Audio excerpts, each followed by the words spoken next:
C'est la chronique Mel méconnue ce matin pour en découvrir un petit peu plus sur l'histoire de Roubaix notamment.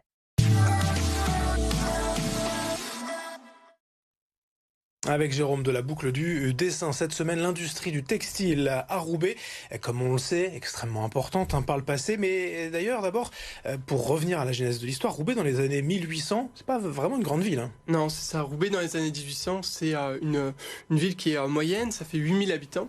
Il faut bien s'imaginer que grâce à l'industrie du textile, cette ville, elle va simplement éclore, elle va devenir assez importante.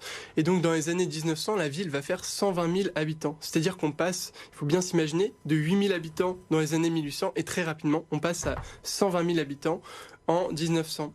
Donc Roubaix, c'est quoi? C'est principalement la production et le commerce de la laine, du coton. C'est près de 300 entreprises à son apogée de textiles qui vont être implantées sur cette ville. Et ça vient aussi de là, cette expression, on dit de Roubaix que c'est la ville aux 1000 cheminées. Ouais, c'est un boom industriel positif d'un point de vue économique. Socialement, c'était peut-être un peu plus compliqué. Oui, socialement, c'était beaucoup plus compliqué. En fait, dans les usines, les industries de textile dans le Nord, il faut savoir que les conditions étaient difficiles et précaires.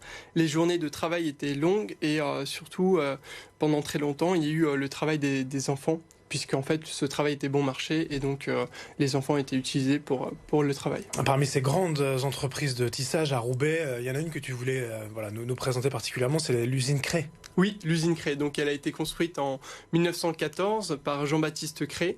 Elle est spécialisée vraiment dans la fabrication des tissus d'ameublement et notamment du tissu jacquard. Il faut imaginer qu'à l'époque, le tissu jacquard, c'est une véritable prouesse dans le monde du textile. Et ça fait très rapidement de cette usine une usine qui connaît une renommée internationale grâce à la qualité de ses produits. Est-ce qu'on peut encore visiter cet endroit, cette usine? Alors, la société en elle-même a été délocalisée en Belgique. Par contre, ce qui est extrêmement intéressant à voir, c'est que le lieu est devenu un musée, donc le musée de la manufacture, et je vous conseille vraiment d'y aller, c'est un bon plan. Si vous avez un week-end à passer, le passer au musée de la manufacture, c'est vraiment génial. Vous allez voir ces machines qui sont colossales, c'est toujours bien à voir, et en plus vous aurez peut-être la chance d'en voir quelques-unes tourner.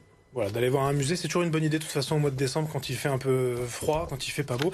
La manufacture, l'histoire de Roubaix avec la boucle du dessin numéro 14 de l'île mystérieuse. Merci Jérôme. Merci à la prochaine. À la prochaine.